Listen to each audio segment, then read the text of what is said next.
Hi, my name is Jason, and this is my vlog called Living with CMT. I hope you enjoy. Hey up, folks. It's Wednesday. It's 3 o'clock. I know me. I look at the state of that. Looks like our buddy been blown through edge backwards.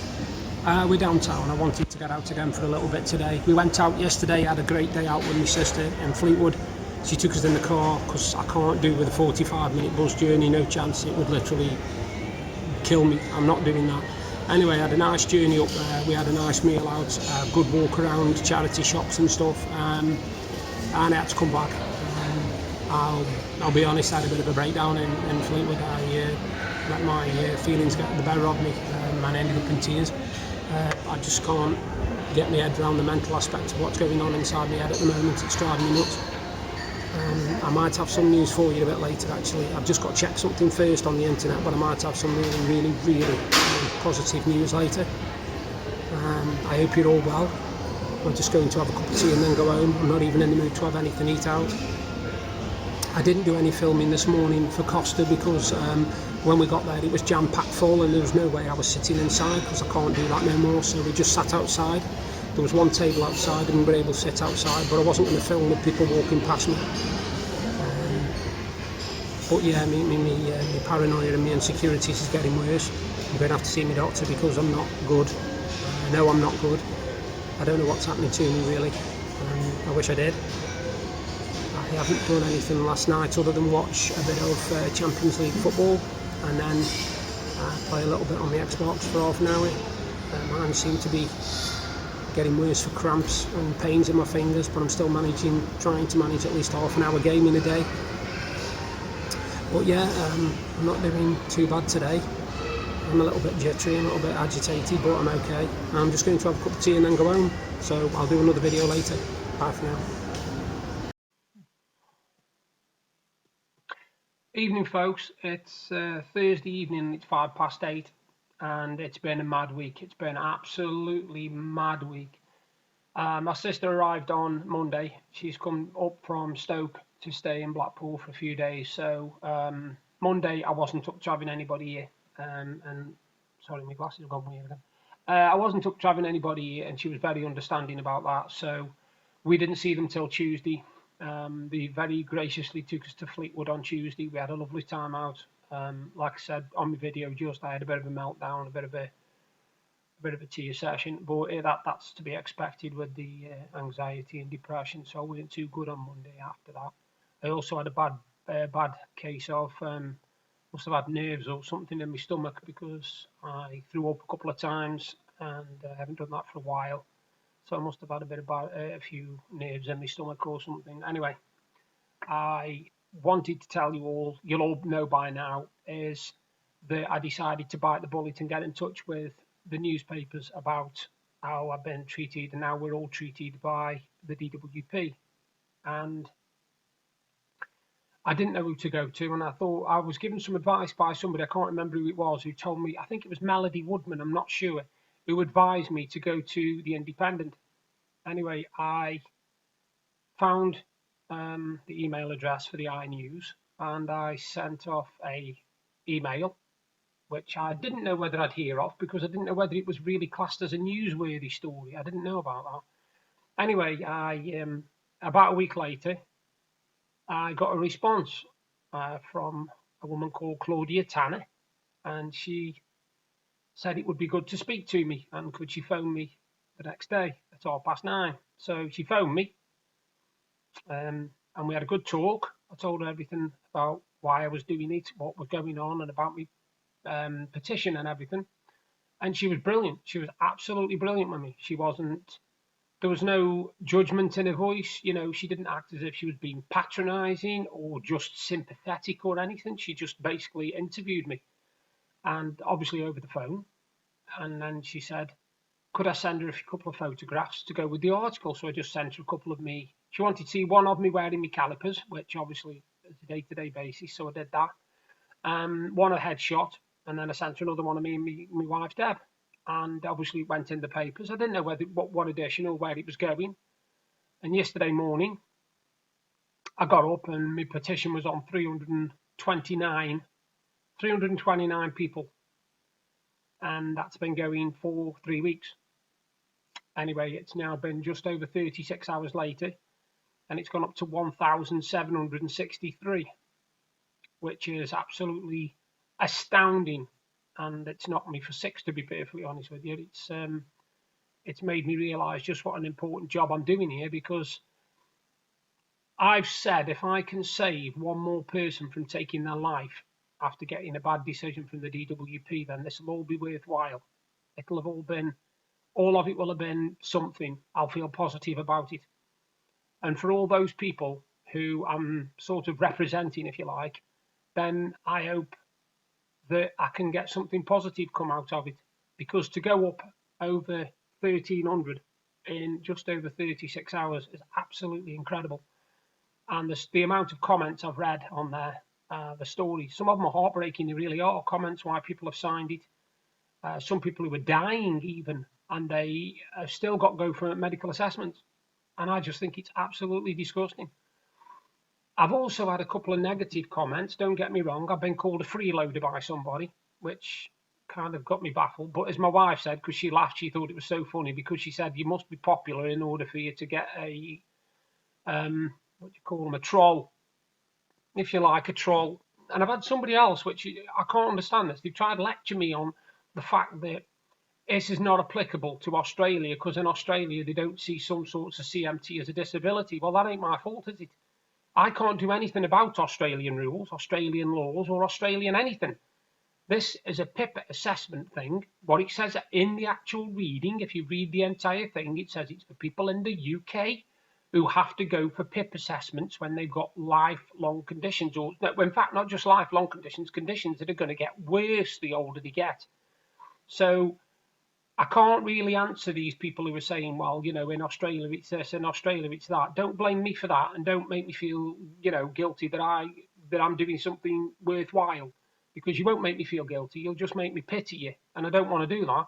You know, I'm not going to let somebody spoil what I've started and how positive it's made me feel again. A bit like when I first started my vlog, if you like. That gave me something positive, and this has given me something positive. And it's a looking around and seeing all these people who are actually grateful for what I've done that have made it worthwhile, because I know I'm speaking up for a lot of people, not just myself, which is great. Now, the funny thing was, after this went into the iNews yesterday, I was I was going around Sainsbury's, as I do, because I've even said I've not pretended I don't go shopping. I use a trolley and I walk around and I push the trolley everywhere and put my stick inside the trolley, so I've got something to hold on to, both handles. And yesterday, while I was going round, my phone went around my neck, so I perched myself on a shelf. I did actually sit on a shelf, and I managed to answer my phone, and it was the DWP telling me that I'd now got a case manager, which is something I've never had in 24 years of dealing with the DWP, but there we go.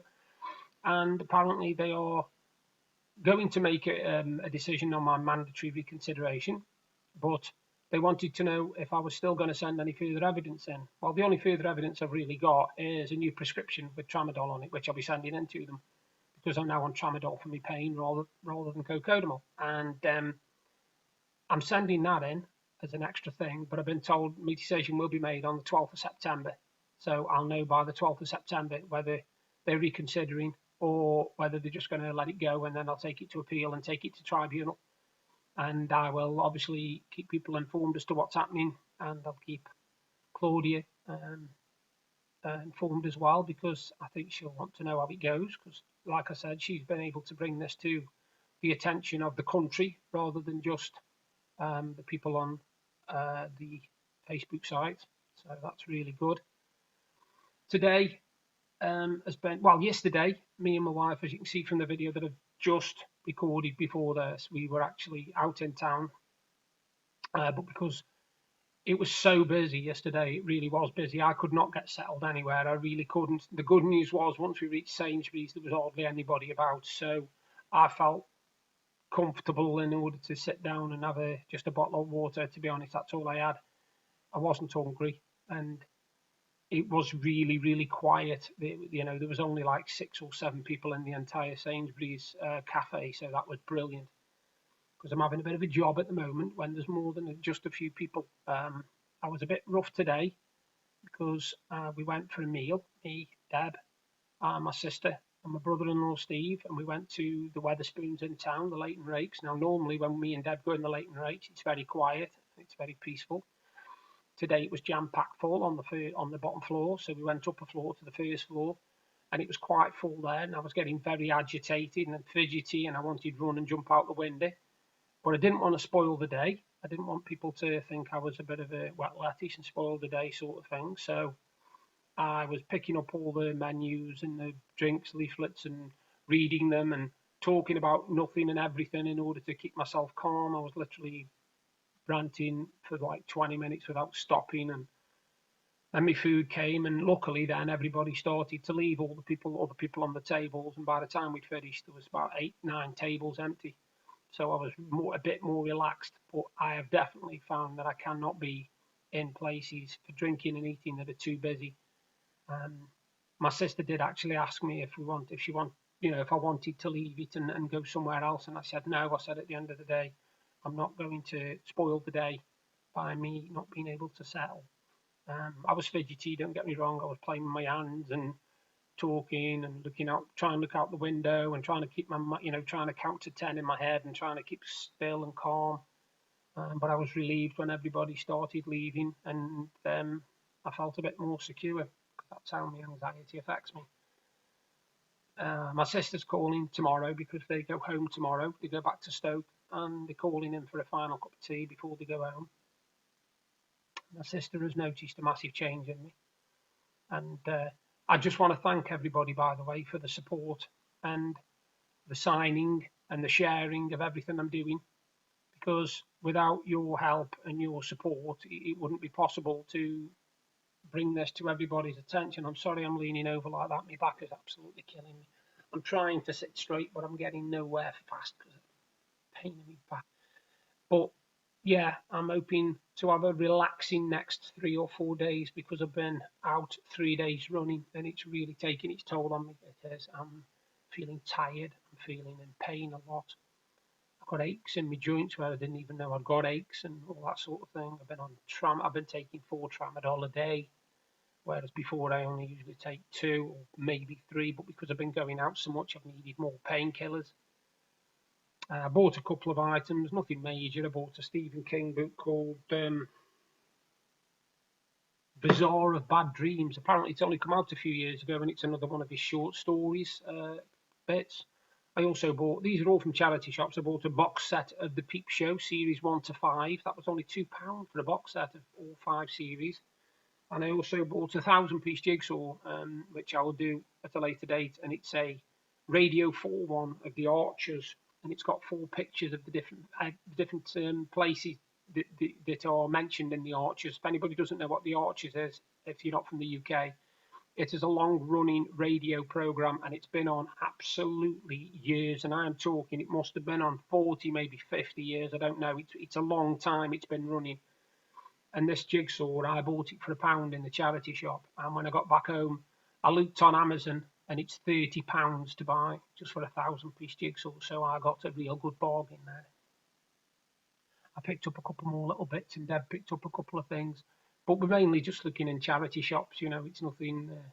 We're not going and spending money on things that we can't afford. As I explained to Claudia, you know, the main thing that's upset me about losing this money is I'm now no longer able to use taxis to get to where I need to go, and I'm having to rely on the bus. Now, anybody who knows about travelling on buses will know they're not the most comfortable thing in the world, and bus drivers are not trained to go over things slowly or you know, to look out for all the passengers on the bus so that nobody is in pain.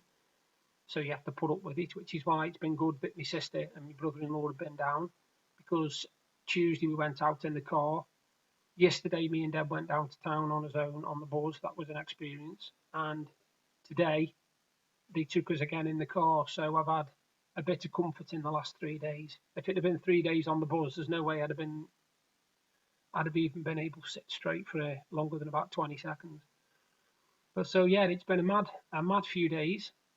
We'll have to see what happens now on the petition. It literally goes up every time I look at it. It's gone up at least 20 or 30. And for to go up 1,500 now, it's gone up about 1,500, I think, in 18 hours, which is just absolutely staggering. I couldn't believe it when I looked. And my next target now, it says, according to the thing, is 2,500. So I don't know if I'll reach that, but it's just been brilliant. I'd like to also thank people like Ian Maddock, Ian Anthony, who's my mate, who I've known for absolutely yonks, otherwise known as Berg.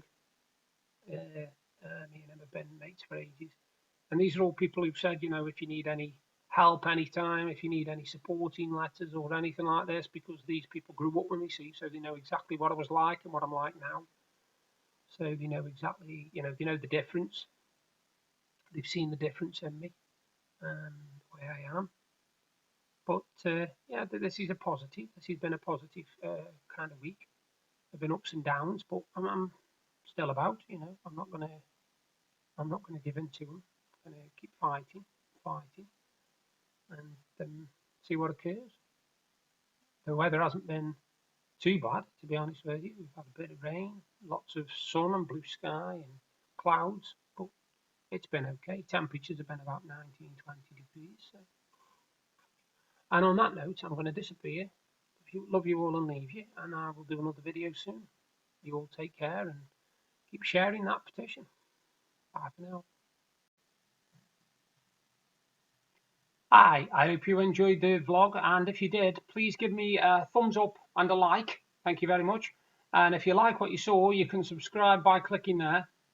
And if you want to see what I did yesterday, you've just got to click up there.